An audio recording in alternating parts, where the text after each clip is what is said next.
Hi guys, welcome back to my channel. Thank you so much for tuning in. If you're new here, my name is Damilala Richards. I film content around my faith, family, lifestyle, relationship, and all of those good stuff. In this video, I'm going to be talking about 5 things I wish I had learned before I got married. This video is not to scare you, it's not to discourage you about marriage. This video is to share my experience, my mistakes, and things I wish I had done better. So if you're single, you're dating, you're newly married, or you're even a few years into marriage already, this video is for you. I hope that you're blessed by this video. Without further ado, let's jump right in.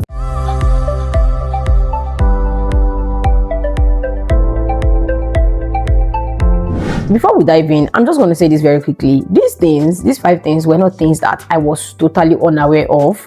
They were not things that I totally do not know about them. They were things I knew, but I did not know the magnitude that I was going to need them in my marriage. I did not know how important they were. And from experience, I have almost 4 years of experience now, and I can now see how important they were. And I think that if I had to go back, these are 5 things I would put more focus on, right? That said, I'm going to talk about the first thing, and it is that love is not a constant feeling. It is a choice and a daily commitment. Love is not a constant feeling. You're not going to feel love every single day. My husband did it for almost 4 years, and it was very beautiful.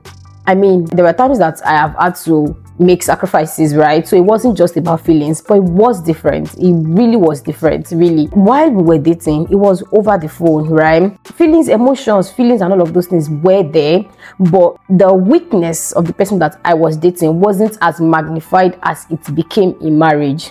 So I had more choices to make in marriage. I had more commitment to do in marriage, right? And especially for the first year, for me personally, because I've never been married before, I did not know the magnitude and I did not know the extent. Because dating, courtship, love was more of a feeling than it was a commitment. Not more, but it wasn't just as much demand as it is in marriage. Honestly, it is not the same thing. I'm not going to lie to you guys. So I think that I wish I knew, I had more understanding about the fact that love is not constant feeling. Every day you wake up to choose that person over and over again, committing to that person, not because you feel like you love them every single day, every single time, but it is something that you have chosen and you have to commit to. And imagine that we only get to love because of feeling. Do you know how many people we would have to date and leave just because we don't feel it anymore? So love is not constant feeling. I wish I understood that better, and I don't think that I could have understood it better than I did, because experience is different. I experienced it firsthand. It's not a constant feeling, right? That it is daily choice of commitment. Even when I do not feel so emotionally connected to this person, this is still my person. This is still the person that I have chosen to spend the rest of my life with. I have to be kind towards this person, no matter how I am feeling, no matter how angry I get. I have to, make sacrifices for this person, be considerate of this person. Honestly, I wish I had better understanding of it. When I see people talk about marriage, especially unmarried people, I get bothered. I get very, very much concerned, because more often than not, the things that they focus on are the most irrelevant things in marriage. And that bothers me, because marriage is big, is wild, is daily surrender of self. You are talking about being selfish in marriage that you have not even entered. Meanwhile, marriage is daily surrender of self, of selflessness. Selflessness. That's what marriage is. Selflessness. It's beyond you. It's not just about you anymore. It's about the both of you. So I get bothered, really, and I hope that you're enlightened by my own experience and what I wish I had learned. Marriage is not, because I don't feel good today, or because I don't feel loved, or I don't feel emotions, I do not stay committed. In spite of how you feel, you have to stay committed. When you're understood, when you're misunderstood, when it is easy, when it is convenient, when it is hard, in the different seasons of marriage, you stay true and committed. That's a lot of work. Marriage is a lot of work, I promise you. It is a lot of work. In the first year of marriage, one thing I struggled with was communication. I'm angry and I have to be kind and still be loving, not say things out of That was really hard. Honestly, it was hard for me. So I wish I understood better that it is not a constant feeling, so that I know that, okay, so even when this person is stepping on my nerves, no matter how much I'm stepping on my nerves, I still have to be kind, I still have to be respectful, I still have to, I have to just be good to them, because this is my choice, this is what I have chosen, this is the life that I've chosen. And I mean, it is hard, right? But it is the requirement of marriage. You cannot base everything on vibes and feelings. That's not marriage. And it's not going to work like that. Listen, if marriage is just about constant feeling and emotions, when the going gets hard, when seasons comes, it threatens the marriage. And it is not supposed to be like that. That was not God's idea, right? That is why two people in a marriage, right? Because these two people are holding each other up when they are going through seasons. Honestly, I think that this is one part that everybody have come to think that, oh, I understand already, just because I've heard the phrase. It is deeper, it is beyond that. And genuinely, right, I think that we need to focus more on counseling, premarital counseling, right? This is my opinion. I think that people think that counseling is for people that when you want to get married, when you are like close to marriage, which is right, which is good. I mean, you want to marry this person, you should go for counseling together. And more often than not, the counseling that we go for is in church, which is very good, very, very good. However, my opinion, I think that we need more professional counseling when we want to enter into marriage. More professional counseling. Sometimes some counselors in church are professionals, but sometimes they are not. So in the case that the counselor for your church counseling is not a professional, I will advise that you go for a professional counseling. A counselor that doesn't know the both of you, that doesn't have to save face, that doesn't have to sugarcoat anything, that is going to, hold both of your hands and tell you the truth. I genuinely feel like there should also be the part of, going for a professional counseling before you get married. Now, that's like a sidebar. The counseling I'm talking about is even for dating. I feel like people feel like dating is just vibes. It is not. It is the real thing. It determines what happens in the marriage. So I think that people that are dating can go for counseling. I think that they should go for counseling. I think that because you want to spend the rest of your life together, I think that it is something that you should commit to, professional counseling, right? Know the things to expect in marriage, because you've never been married before. You will not automatically know how to treat the other person. And guess what? Let me just say this to you. Because you're a good person or you are two good people doesn't mean that your marriage is going to be perfect. The success of a marriage is not dependent on the goodness of the individuals. It depends on how they can both collaborate together. You see that it is beyond one person. It is actually two people coming together to work together. So I genuinely think that, of course, nobody dates because they don't want to get married. I mean, I believe that people date to get married, right? So when you're dating, I think that people should go for professional counseling, and church counseling is very important. I promise you, please don't miss church counseling before you get married. Go for church counseling. If you now have the means and the ability, you can now go for professional counseling, which I think is very, very important. From my 4 years of experience, I think it is very important. I'm going to end my first point with saying that love is started on feelings, right? And the feelings that started love cannot sustain love. Love is not sustained on feelings and emotions. It is sustained on daily commitment, daily choices to do the right thing, right? And that moves me to my second point, which is marriage will reveal you before it perfects you. Listen, before my husband and I got married, I had a lot of, when you get into marriage, there are many things you're going to find about your partner, and there are things that you might have to work on. You're going to work on yourselves, you're going to have to do this and all of that. And while I was hearing all of those things, I wasn't putting myself in the picture to be on the receiving end as well. I was just thinking of, when I get into marriage, I want to go and change my husband. Like, I want to go and change my partner. All of the bad things, all of his weaknesses, all of the flaws, I'm going to try to change them. I did not put into consideration that I also have flaws. I also have weaknesses. I did not. I was just thinking, my husband, I'm going to be meeting this person that I have not stayed with before. So now staying with them, there are going to be many flaws, many weaknesses. And I'm just going to, communicate to him, make him change, make him a better man. I needed to be a better woman too. I didn't realize that.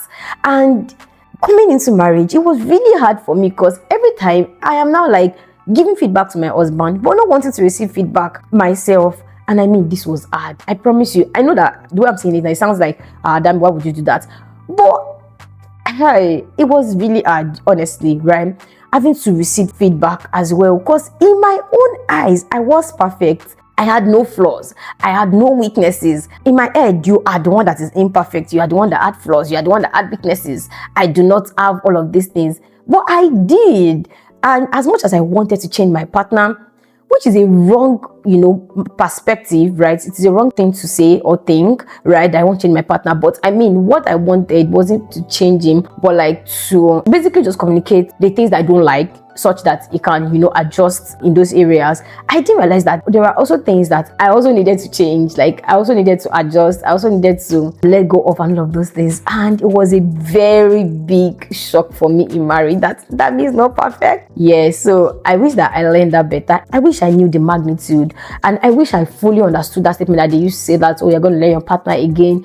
You're actually going to learn yourself again as well, not just your partner. You're going to be learning each other again, and you should be open to not just correcting your partner. You should be open to corrections yourself, entering with a mindset that, oh, I am not perfect and that I have a lot of things that I need to work on, right? And guess what? It's been 4 years, right? Almost 4 years, and there are still a lot of things that I am learning every day, that I am unlearning every day. See that honestly, coming with the perspective of if I want to come and change your partner is a very, very wrong perspective. It's a very, very wrong motive. I think that you also need to understand that you also have a lot of flaws that will get magnified in marriage, weaknesses that will get magnified in marriage, and your partner is not there to point accusing fingers at you. So while they are communicating all of those things to you, they are not saying it because they want to paint you as a bad person. They're saying it because they genuinely care about you and because these things are affecting them, right? So I think I wish that I understood that better. Honestly, marriage first exposes you all of those things that were hidden when you communicate over the phone, when you go on dates and all of those things. And it is not because you were pretending, not because anybody was pretending. It is just normal. You could not have seen the person. It's not the same thing with staying with the person, having to be in the person's face and space. My third point is communication is a lifeline. Listen, it is not the same thing. In courtship, I mean, the tone, the words, all of those things, they could be discussed, they could be understood, right? However, it is different in marriage because you're seeing the person. Facial expression and all of those things. Imagine that over the phone while you're dating, your partner says, oh, I feel tired, I feel headache, I think I want to rest. However, they come back after a few hours to say, oh, what's up, how are you doing? I did not eventually sleep, oh, I watched a movie instead. Now, you're not going to understand the magnitude. It might not make sense to you. It might not mean anything to you, anything negative or even positive to you. As much as it's true in marriage, imagine that your partner comes and says, oh, I'm having a headache. And maybe it's not even any time. Because you're both in each other's spaces, you know each other's business, you know what is going on with this person, you know their schedule and all of that. And the person just comes and say, oh, I'm having a headache. I think I want to rest. I think I should take a nap. And they go. And you get there, maybe you now get to the room and see them laughing and scrolling the internet or watching the movie. There are two different things, right? If there is no proper communication, it can be misunderstood. See the difference? The same thing happened, right?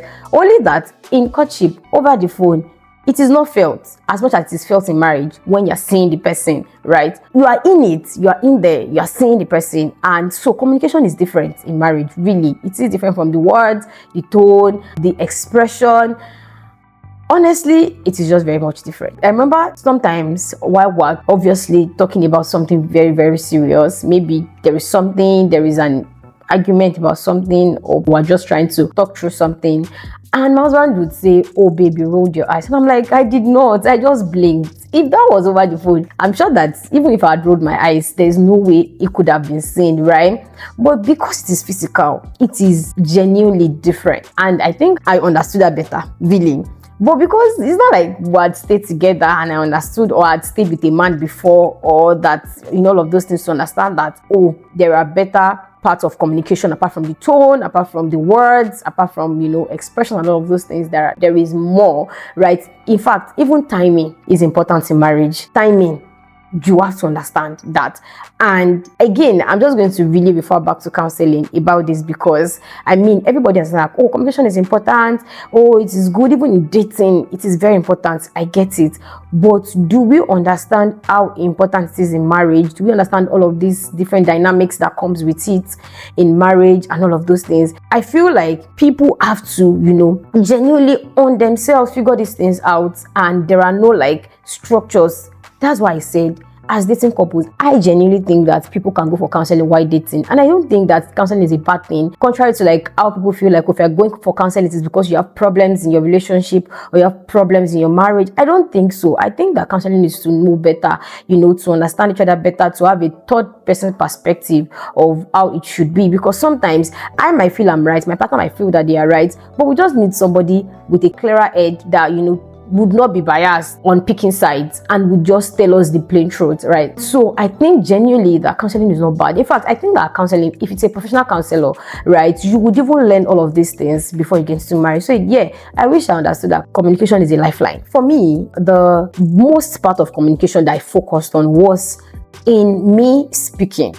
I did not also put much thoughts and consideration into me receiving, right? Me taking feedback, me receiving, me being on the other end. And I mean, taking feedback is hard. Nobody wants to shine their teeth while they are taking feedback, because they are the ones that you love the most in the world. They are the ones that what they do carry the most weight in your life. They are the ones that what they do means the most to you. So imagine the best person to you in the entire world is saying that this thing that you do is not cool with them, is hurting them. It can be very, very hard to stomach, right? And I did not really consider that, communication is beyond me speaking. It is also me receiving, how I receive feedbacks, how I receive things from my partner, right? And I think that I really paid attention to that part as well of communication. I wish I understood that problems don't come from bad intentions. Sometimes our intentions are good, but they are still a problem. So because I meant good and this thing is hurting my partner, doesn't mean it is right. So as far as it is hurting this other person, it is bad for our relationship. Because it is working for A doesn't mean it will work for us.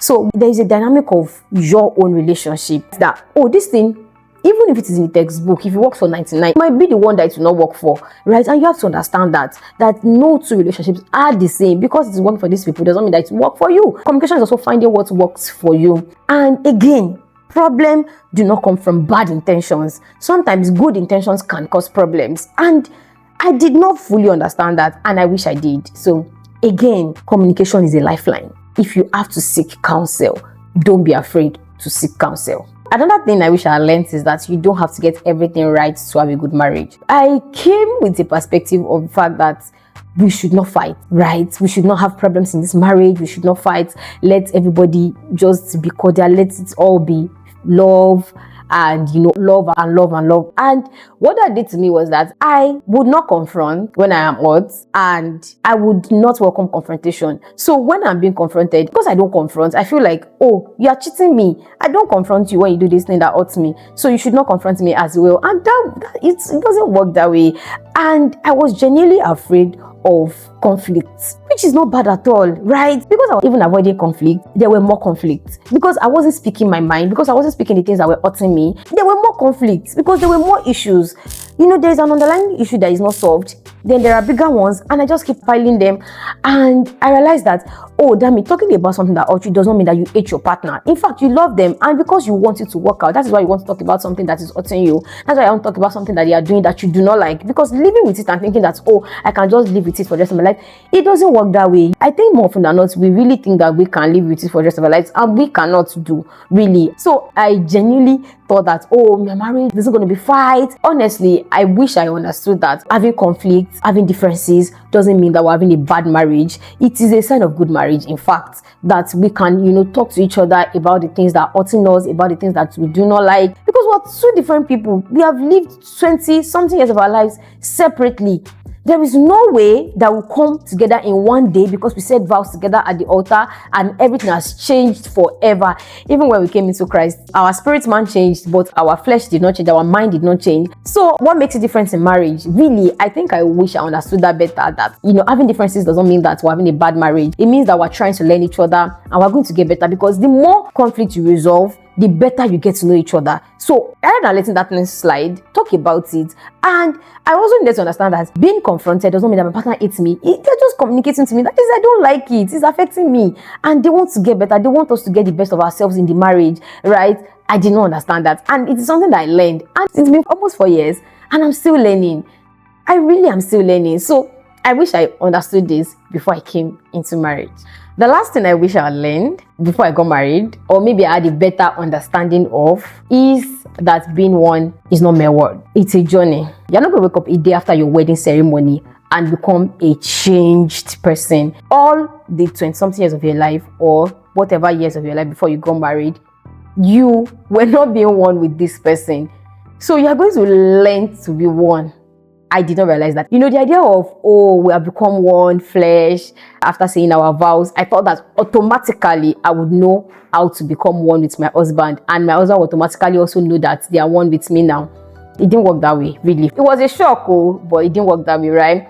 I had to come to terms with the fact that we had to learn to be one. It was daily choices, daily steps, daily surrender of self to becoming one. So the becoming one did not happen on the wedding day. It happened along the line. It happened along the journey. And I think I wish I understood that better, that being one is beyond words, really. It is beyond words. It is more of commitment, obligation, choices, considering somebody in everything that you do, in every day of your life, being considerate of them, right? That, oh, this thing, how does it affect my partner? That is what it means to be one. And trust me, beyond this, I just said, it is very hard. It is very hard to do, right? And I wish I understood that. These are 5 things I wish I understood better before I got married. I hope that you've been blessed by 1 or 2, or even all the 5 that I have shared. I just want to say this: marriage is very, very beautiful. It is God's institution, and it is not a mistake at all. It is very, very, very beautiful. And in these times, I have seen people shame marriage a lot. I do not blame them, because I mean, there are a lot of bad marriages out there, and you know, they talk by what they see. But trust me, there are also good marriages. There are perfect, maybe not perfect, but there are good, very good marriages. There are godly marriages out there, and they are beautiful, really. So if you desire marriage, don't be shy to desire marriage. Don't feel bad that you desire marriage, against and contrary to the popular opinion that marriage is bad, marriage is, you know, all of those things, all of those bad things that you say about marriage. That is not what God says marriage to be. He doesn't see it that way at all. So you should not see it that way, because guess what? You are not of the world. You don't take your perspective, your knowledge, your wisdom from the world. You take it from God, from God's word, right? God's word shapes your perspective about the things that you do. Now, marriage is God's institution, and God desires that it is beautiful, that it is enjoyable, that 2 people come together. The Bible says that 1 shall chase 1,000, 2 shall chase 10,000. That means there's a multiplication effect in marriage, and that is God's desire for you. If you desire marriage, it is a good thing. Don't be shy. Don't feel bad that you desire marriage. It is a beautiful thing. It is really a beautiful thing. And if you are looking to God for a partner, I pray for you that you will find a partner, a man after God's own heart, a woman after God's own heart, that you're going to come cleave together and chase 10,000. I hope that you'll be blessed by this video. Let me know the point that resonated with you the most in the comments. Share with me your experiences as well, if you have any. And thank you so much for watching once again. If you've not subscribed to my channel, please, this is the moment to subscribe. If you're subscribed already, thank you so much. Please like this video, drop a comment, share with your family and friends, especially if you have a partner you are dating. Please share this video with them. I promise you, it's going to bless them. It's going to bless you as well. You know, learn the same thing as your partner. It helps you to be aligned. It helps you to be on the same frequency, to have the same level of knowledge in things pertaining to things like this. So please share with your partner, share with your husband, share with your wife, share with, you know, family and friends that you love. And I'm going to see you in my next video. Bye, guys.